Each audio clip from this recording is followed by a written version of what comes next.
kuva ku igenekerezo rya 18 gushika ku rya 24 Munyonyo uko umwaka utashe n'indwi amakungu yahariye guhimiriza abantu bose gukoresha neza imiti yica imigera itera indwara.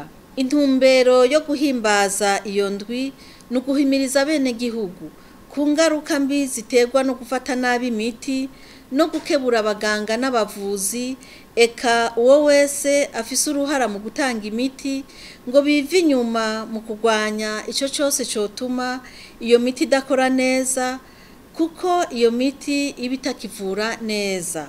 Ukutavura neza kw'imiti yica imigera itera indwara bigaragara mu gihe amamikrobe atacishwa n'imiti isanzwe ikoreshwa bivuye ko ifatwa nabi canke igacirirwa hagati.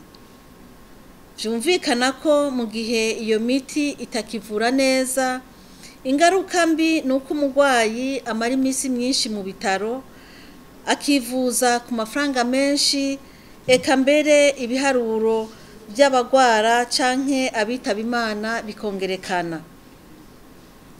Icivugo ngenderwako c'uno mwaka kivuga kiti: twese hamwe twirinde icotuma imiti yica imigera itera indwara itavura neza.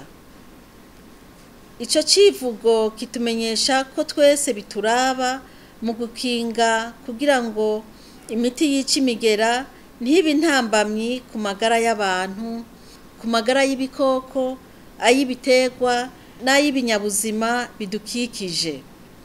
Nico gituma urwo rugamba atari ubw'ubushikiranganji bujejwe amagara y'abantu bwonyene.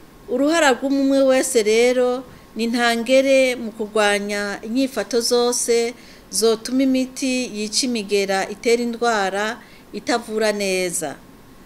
Nko mu gisata c'amagara y'abantu, inzira irashe yo gutuma iyo miti iguma ivura neza ni ugufata imiti nk'uko iba yanditswe na muganga no kutayicira hagati canke kuyisangira. Ikoreshwa nabi ry'imiti rikwegera twese. Tugire urunani rero tuzitire mu kwirinda icotuma imiti yica imigera itera indwara itavura neza.